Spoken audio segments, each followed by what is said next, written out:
تو اس ابلیس نے جاتے ہوئے اللہ سے کہا کہ معاہدہ کر لیں. ابلیس اور اللہ کے درمیان جو معاہدہ ہوا وہ قرآن میں لکھا ہوا. کچھ شرطیں اس نے اپنی منوائی اور کچھ اللہ نے منوائی. ہاں شرطیں لکھی ہوئی. اس نے شرط منوائی کہ مجھے موت نہیں دے گا. خدا نے کہا نہیں دوں گا لیکن وقت معین تک. میں نہیں دوں گا، چل مہلت دیتا ہوں. اس نے کہا ایک شرط. دوسری شرط اختیار میں کمی نہیں کرے گا. خدا نے کہا با اختیار بنا دیتا ہوں. با اختیار اس نے کہا جہاں چاہوں وہاں پہنچوں، جہاں تک رسائی ہو وہاں تک کروں.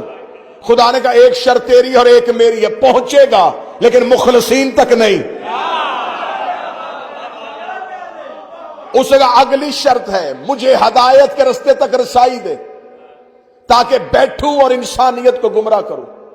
خدا نے کہا رسائی دوں گا لیکن تو گمراہ نہیں کر سکے گا جو میرے ہوں گے.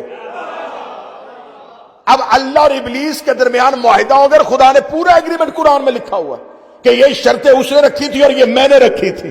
کچھ میری شرطیں ہیں اور کچھ اس کی شرطیں ہیں. خدا نے معاہدہ دنیا کے سامنے اوپن کر دیا. یہ معاہدہ ہے جو میرا اللہ اور ابلیس کے درمیان ہوا ہے. آج تک مجھے کوئی مولوی ممبر پہ بیٹھ کے یہ بھونکتا ہوا نظر نہیں آیا کہ ابلیس کے پاس جو اللہ نے مہلت دے دی تھی اللہ نے اس سے صلح کر لی ہے، اللہ کے اس کے ساتھ تعلقات اچھے ہو گئے ہیں، اللہ کا اس کے ساتھ معاہدہ ہو گیا ہے. تم نے اللہ اور ابلیس کے معاہدے کو، اللہ اور ابلیس کی صلح نہیں کیا. تو جب حسن نے معاویہ سے معاہدہ کیا تھا تو اس کو صلح کیوں کہا؟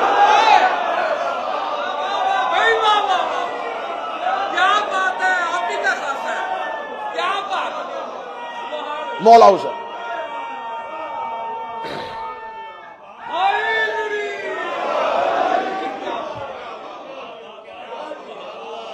اور میں پھر کہہ رہا ہوں ممبر سے، آپ خطیب ہیں، شاید یہ زاویہ ممبر سے پہلی بار استعمال ہو اور اس نوکر کے حصے میں آئے کہ یہ جو امام حسن شہنشاہ اور فقیر شام کے درمیان معاہدہ ہوا تھا یہ صلح کا معاہدہ نہیں تھا.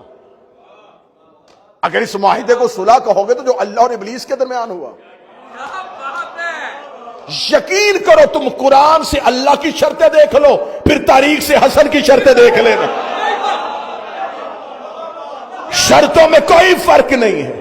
خدا نے کہا تھا میں تجھے مہلت دوں گا تاکہ مجھے بھی پتا چلے تیرے کون ہے میرے کون ہے. حسن نے کہا میں تجھے اختیار دیتا ہوں تاکہ مجھے بھی پتا چلے تیرے کون ہے میرے کون. تو یہ معاہدہ ہے. تو کربلا سانے نہیں، کربلا معاہدہ ہے. کیونکہ ایک معاہدہ اللہ کا ابلیس سے ہو گیا تھا. اب اس کے پاس جسم تھا نہیں، وہ اتر نہیں سکتا تھا. اسے زمین پہ اپنا جو معاہدہ اس نے کیا تھا اس کی پاسداری کے لیے کوئی ایسا چاہیے تھا جو آخر تک اس کے معاہدے کی پاسداری کرے. خدا نے کہا اٹھو انبیاء میں سے کوئی ایسا جو میرا معاہدے کی تکمیل کرے. ہر نبی نے کوشش کی لیکن جب معاہدے کی شرطیں پڑی انبیاء پلٹے. حسین علیہ السلام نے عالم زر میں روز اول میں اللہ کے ساتھ معاہدہ کر لیا، جانے دے اسے جہاں تک جاتا ہے، میں پاسداری کروں گا. یہ تیرا اور میرا معاہدہ ہے. اور جو امام حسین شہنشاہ نے اللہ سے معاہدہ کیا تھا حسین علیہ السلام نے اس وقت ہی اپنے صحاب چن لیے تھے. شب عاشور میرے مولا حضرت ابوالفضل عباس نے، جو میں نے چوتھی مجلس میں کہا تھا، میرے مولا حضرت عباس نے کہا تم عالم زر کے چنے ہوئے لوگ ہو، تمہیں زمین پہ آ کے حسین نے نہیں چنا، تمہاری روحوں کو عرش پہ حسین نے چن لیا. تو اب یہ جو معاہدہ تھا غدیر اس معاہدے کی تکمیل کا اعلان تھا. غدیر اس معاہدے کی تکمیل کا اعلان تھا. اب حسین علیہ السلام نے دنیا کو بتا دیا کہ معیار نصرت کیا ہے اور یہی معیار پلٹایا جائے گا، یہی عہد دوبارہ کروایا جائے گا، یہی عہد دوبارہ پھر ہوگا میرے آخری بیٹے کے دور میں. اس سے پہلے حسین ابن علی نے بتا دیا کہ نصرت کا معیار کیا ہے. ہمارے ہم ممبر سے بیان ہوتا ہے کہ امام حسین نے کہا حل من ناصر ینصرنا، اور اس کے بعد کہہ دیا جائے کوئی ہے جو مجھ غریب کی مدد کرے. توہین حسین ابن علی ہے. کس نے تمہیں کہا ہے کہ حسین مدد مانگ رہے تھے؟ اگر مدد مانگ رہے تھے تو 4000 فرشتوں کی فوج لے کے منصور کھڑا، جنات کا لشکر لے کے جعفر کھڑا، زمین پاؤں چوم چوم کے پھٹنے کے لیے کہہ رہی ہے، آسمان ٹوٹنے کے لیے کہہ رہا ہے، ہوا چلنے کے لیے کہہ رہی ہے. تو مدد مانگ رہے تھے تو جب یہ ساری مخلوقات لبیک کہہ رہی تھی تو حکم کیوں نہیں دیا؟ مدد تو تھی نہیں. مدد ہوتی ہے ذات کی، نصرت ہوتی ہے مشن کی. معیار نصرت سمجھنا ہے تو پہلے نصرت کو سمجھنا پڑے گا. معیار نصرت سمجھنا ہے تو پہلے نصرت کو سمجھنا پڑے گا. میں یہاں پہ کھڑا ہو کے کہوں کہ مجھے میری اپنی ذات کے حوالے سے کچھ امداد کی ضرورت ہے تو ذات ہے. میں ایک عزا خانہ بنا رہا ہوں، اس کے لیے مجھے آپ مومنین کے تعاون کی ضرورت ہے تو یہ نصرت ہے. اور دوسری بات بھی ذہن میں رکھ لینا، یہ جو نصرت کی آواز دی ہے یہ بھی ہر مخلوق کو نہیں دی. ورنہ کون کون سی مخلوق تھی جو مکہ سے چلتی ہوئی پیچھے تک نہیں، حسین نے واپس بھیجے، واپس جاؤ. کہاں جا رہے ہو؟ معاہدے میں نام ہی نہیں ہے. مجھے معاہدے والے لوگ چاہیے. پیچھے پلٹا دیے. نصرت کس چیز کی تھی؟ کبھی اس انداز میں بھی کربلا سنو، کبھی اس انداز میں بھی کربلا کو دیکھو.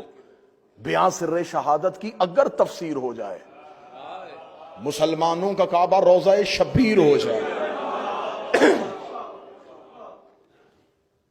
کربلا کے ٹیلوں پہ انبیاء کی روحیں کھڑی تھی اور حسین آخری سجدہ ادا کرنے لگے تھے. حسین نے کہا یہ نہ ہو کہ میں آخری سجدہ ادا کر دوں تو پھر ان نبیوں میں سے کوئی ایک کہہ دے ہم بھی ہوتے. تو یہ صدا انبیاء کی طرف سے کوئی ہے جو نصرت میں حصہ ڈالنا چاہے؟ صدائے انبیاء خاموش تھی. نصرت ہوتی ہے مقصد کے لیے. اب نصرت سمجھو گے تو ناصر سمجھ میں آئے گا. اب 12ویں شہنشاہ کو لشکر نہیں چاہیے، لڑنے والے نہیں چاہیے، ناصرین چاہیے.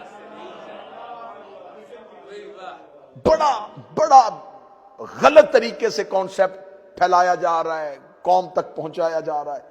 پہلے ایک دور ہوتا تھا عقیدہ مہدی ہوتا تھا، اب مہدویت ہو گیا ہے. ہمیں اسی عقیدے پہ رہنا ہے جس پہ مولا نے ہمیں رہنے کا حکم دیا تھا. ہمیں اس نظام کا اعلان ہوگا تو ہم نظام کے پیچھے چلیں گے. اس سے پہلے کسی خود ساختہ نظام کو ہم امام کا نظام نہیں سمجھیں گے جب تک امام کا خود کا نظام نہیں آ جائے گا. جب امام نے قیام ہی نہیں کیا تو ابھی حکم کیوں؟ حکم آئے گا جب امام قیام فرمائیں گے. بڑی سمجھنے والی گفتگو ہے اور آج کا خلاصہ ہے. ابھی امام کا قیام نہیں ہے، ابھی صرف تیاری کے دن ہے کہ نصرت پہ لیے اپنے آپ کو آمادہ کرنا ہے. کل میں نے 2 شرطیں پڑھی تھی اور آج آگے چلتے ہیں. نصرت کے لیے پہلی شرط یہ نہیں ہے، لوگ یہ سمجھتے ہیں کہ شاید ہم میں سے کوئی بہت بڑا عبادت گزار ہوگا تو پھر امام کے ساتھ ہماری ملاقات ہو جائے گی. اور ذہن میں رکھ کے عبادت کیا کرو، یہ جو تم عبادت کر رہے ہو یہ اہل بیت پہ احسان نہیں ہے، تم پہ واجب ہے. یہ کوئی اللہ پہ احسان نہیں ہے کہ ہم نے نمازیں پڑھ لی ہیں.